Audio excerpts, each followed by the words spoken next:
afternoon and welcome. So, in the previous lecture, we have studied the single phase full bridge rectifier with R load. Now, in this lecture, we are going to study the single phase full bridge rectifier with RL load and the continuous conduction. The meaning of continuous conduction is that the load current is continuous throughout the working of the full bridge rectifier. So here we have seen the same two diagrams. In this figure A, the single phase full bridge rectifier with RL load, the thyristor T1, T2, T3 and T4 is connected in the form of bridge and to the voltage source Vs, that is equal to Vm sin omega t, and the load circuit is RL. Here the waveform, that is the input voltage waveform, this is the gate supply, this is the output voltage waveform, output current waveform, voltage across thyristor T1 and T2 and the voltage across thyristor T3 and T4. Here you can see that in the waveform that the load current is continuous. Therefore, this is known as continuous conduction. Also, as a previous example of the R load, here I also divide the working of this in the four modes. The mode first between 0 to pi, between 0 to alpha. The mode 2 between alpha to pi. The mode 3 between pi to pi plus alpha, and the mode 4 is between pi plus alpha to 2 pi. So we are going to study all the modes one by one. But here I am going to study the mode 2 first. Firstly, I will study the mode 2. Why? We will see the latter. So, as we have seen that after omega t is equal to 0, the input voltage waveform between 0 to pi is the positive. So that this terminal is positive and this terminal is negative. Okay. When this terminal is positive and this terminal is negative, we have seen the thyristor T1 and T2 is forward bias but not conducting. It will start conducting only when we give the gate supply.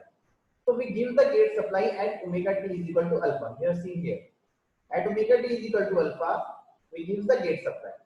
So when we give the gate supply, the thyristor T1 and T2 is turned on, and when this is turned on, it becomes short circuit, and when it short circuit, it's allowed to flow of current to the load like this, in this way. So this will allow to flow of current in this way. And also when it becomes short circuited, so this positive terminal is connected to this point and this negative terminal is connected to this point. So we can say the output voltage is equal to the input voltage. Okay. So in this condition, when at omega t is equal to alpha, we give the gate supply to the T1 and T2, the output voltage follows the input voltage waveform. So this is the input voltage waveform as we have seen in this diagram till alpha to pi. Now current. The current here we have seen that this is the RL load. We know the properties of we know the property of inductor. So inductor does not allow the sudden change of current, and also the inductor is the energy storage device. So first it is store energy, then it's allowed to flow of current. So it is store energy, that is equal to half Li square. Okay, so it is store energy that we can say, and also you know that when it is store energy, so it does not allow the sudden change of current. So the current in the inductor is built up slowly, or we can say exponentially. So the current in the inductor is increasing in this time period between alpha to pi, and the current is increasing between minimum value to, this is the I minimum, to the maximum value. Here I assume for the consideration that this is the minimum current in the inductor. Already we have the minimum current in the inductor, so the current is increasing from minimum value to maximum value between alpha to pi. So this is the mode 2 between alpha to pi, where the output voltage is same as the input voltage. Current is start increasing from the minimum value to maximum value. The voltage across thyristor T1 and T2 is 0, and the voltage across thyristor T3 and T4 is minus Vs. This is minus Vn, equal to minus Vn. Okay, so this is the mode 2. Now we talk mode 3, that is between pi to pi plus alpha. Between pi to pi plus alpha, what happened? The input cycle, that is VAB. In the previous class, I also told you that this is VAB. 1 minute. That is V, A, and B. That means A is positive with respect to B, and this is VBA. That means B is positive with respect to A. So in this cycle, that means the negative is become negative terminal. Sorry, here. When the negative half cycle, this become positive and this become negative. So what happened? The thyristor T1 and T2 become reverse bias, and thyristor T3 and T4 become forward bias. So in the case of R load, what happened? At this time, thyristor T1 and T2 stop conducting because there is R load, and T3 and T4 is forward bias, and T3 and T4 start conducting at pi plus alpha when we give the gate supply. But here, between pi to pi plus alpha, what happens? The inductor releases its energy. Why it releases energy? Because the supply to the inductor is stopped now. Why it is stopped? Because the supplies become reverse, and it allows that T3 and T4 is forward bias, and T3 is T4 conducting when we give the gate supply at pi plus alpha. But between pi to pi plus alpha, the inductor releases its energy. As we see that inductor is stored when the T1 is T2 is on in this form, when plus here and minus sign here. Now it releases energy by changing its polarity. So it's change its polarity, it's discharging its current like this through T2, through the source T1, and through the load R. So it's discharging its energy between pi to pi plus alpha. You have seen here that the inductor current is decreasing from, that is maximum value, to minimum value. And here, because the current is not zero, so the voltage is also not zero. So the output voltage will follow the same as the voltage of T1 and T2. So here the voltage of T1 and T2, that is the plus VAB, is like this. Okay. So the voltage between pi to pi plus alpha is follow the input voltage waveform when T1 and T2 is forward bias like this. So this is the voltage waveform of output during alpha to pi, and this is the voltage waveform between pi to pi plus alpha. Okay. Now what happens? As if we does not trigger the T3 and T4 at pi plus alpha, the inductor continuously discharging until it becomes zero. But at pi plus alpha, what happens? We give the triggering signal to the T3 and T4. So before discontinuous of the current, or we can say before completely discharging of the current to the inductor, the T3 and T4 is turned on. So when the T3 and T4 is turned on, the current is again start to flowing like this fashion. What happens? When in the negative half cycle, this become positive and this become negative, and at pi plus alpha, T3 and T4 is conducting, so the current flowing like this.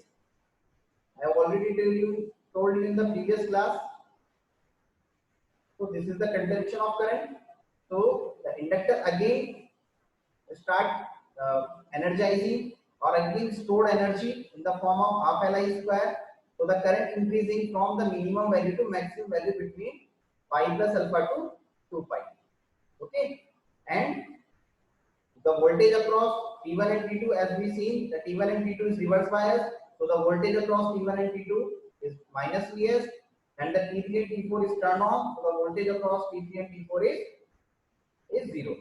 Okay, so this is the voltage across thyristors T1, T2, and T3 and T4, and the voltage, output voltage. So between pi plus alpha to 2 pi, the voltage followed by output is the input voltage, that is minus, that is VBA. As I already told that this is the VBA. That means the B is positive with respect to A. In the previous case, the A is positive with respect to B, but here B is positive with respect to A. So the output voltage follows like this. Okay. Now after 2 pi, what happened? After 2 pi, the again A is positive with respect to B because this cycle is repeat. So when this cycle is repeat, okay, so T1 and T2 is forward bias and T3 and T4 become reverse bias. But due to the inductor energy, the T3 and T4 is not turned off completely. That means the T3 and T4 is conducting, as in case in pi to pi plus alpha. What happened? T1 and T2 is conducting. So the current between pi to pi plus alpha is because of T1 and T2 and the inductor release energy. Now between 2 pi to 2 pi plus alpha, the T3 and T4 is conducting and the inductor starts releasing its energy through T3 and T4. So the current decreasing from maximum value to minimum value during this period, and the voltage, output voltage follows the same as that of this dash line, that is minus, sorry, VBA, that is B is positive with respect to A. Okay, so this is the case. Now again, what happens after 2 pi plus alpha? The same, that is between alpha to pi. So for the steady state condition that I have left between the mode 1, that is 0 to alpha, this conduction between 2 pi to 2 pi plus alpha is shown here. So here we assume that T3 and T4 is already conducting. So T3 and T4 is conducting between 2 pi plus alpha is same as between 0 to alpha. So what happened between 0 to alpha? T3 and T4 is already conducting. Inductor release its energy. So inductor release its energy, that's been decreasing between pi plus maximum value to minimum value, and then again is continuous conduction. Okay, so this is the working of single phase full bridge rectifier with RL loop. For your understanding, I am writing all the modes in the next slide. Here we have seen that between 0 to alpha, T1 and T2 is forward bias because the VAB, the A is positive with respect to B. T3 and T4 is already conducting. That I have already told, that we assume that T3 and T4 is conducting. Output voltage क्या होगा? Minus Vs. Output current is decreasing from the maximum value to minimum value. Then in mode 2, between alpha to pi, T1 and T2 is turned on because we use the gate supply. Now T3 and T4 is turned off. Output voltage becomes Vm sin omega t, that is VAB. Output current is Vm sin omega t by Z. Now increasing between minimum value to maximum value. Okay. Similarly in the mode 3 and mode 4. Now here is the question that this is the continuous conduction. Okay. If this is not the continuous conduction, then the inductor's energy, that is increasing between alpha to pi, has to completely discharge between pi to pi plus alpha. Okay, so in some point between pi to pi plus alpha it completely discharged, and then between this point to next point the output current and output voltage is zero. So if you remember that in single phase half wave rectifier with RL load, we have seen the extinction angle beta, where the beta is the angle where inductor releases its energy completely. Okay, if the question comes through the discontinuous conduction, then we discharge the inductor, or the inductor current is completely become zero at the angle beta, and then beta to pi plus alpha, the output current and the output voltage is zero. So that mode is known as discontinuous conduction. But here we assume the continuous conduction. So we assume that the inductor does not release complete its energy or completely discharge. So it's increasing from minimum value to maximum value, then again decreasing from maximum value to minimum value. So this is your continuous conduction. Here the working of the continuous conduction with R load. And these are all the four mode of operation. Now we can calculate the output voltage RMS and average value. So for the RMS and average value, we have to indicate. So here we have seen that for we get the output voltage between alpha to pi plus alpha. Okay, if we take alpha to 2 pi plus alpha for the one complete cycle, or we have seen 0 to 2 pi, so we have that we get the output voltage between alpha to, that is 2 pi plus alpha, then again pi plus alpha to 2 pi plus alpha. So this is the one half cycle, or we can say one complete cycle between alpha to pi plus alpha, then pi plus alpha to 2 pi plus alpha. This is also known as two pulse converter. Why? Because between 0 to 2 pi we have two pulse. So we can calculate the RMS voltage like this, or average voltage, that average voltage can be calculated as 1 upon pi alpha to pi plus alpha Vm sin omega t. When we solve this, we get average voltage, that is Vm upon pi 2 cos alpha. You can go through this, okay, and find this equation. Similarly, the RMS voltage with RL load and continuous conduction, the 1 upon pi integration from alpha to pi plus alpha Vm square sin square omega t the power half. Okay, then we can solve this. We can find the sin square omega t is equal to 1 minus cos omega t by 2. Put root 2 is out, root pi is out, and then we can solve this. After solving, we get the RMS voltage is equal to Vm upon root 2. So this is very easy. You can go through this and find the RMS voltage waveform. Similarly, you can find the current waveform. Oh, sorry, current equation for average and RMS current. Okay. So I hope it is clear to you. Thank you.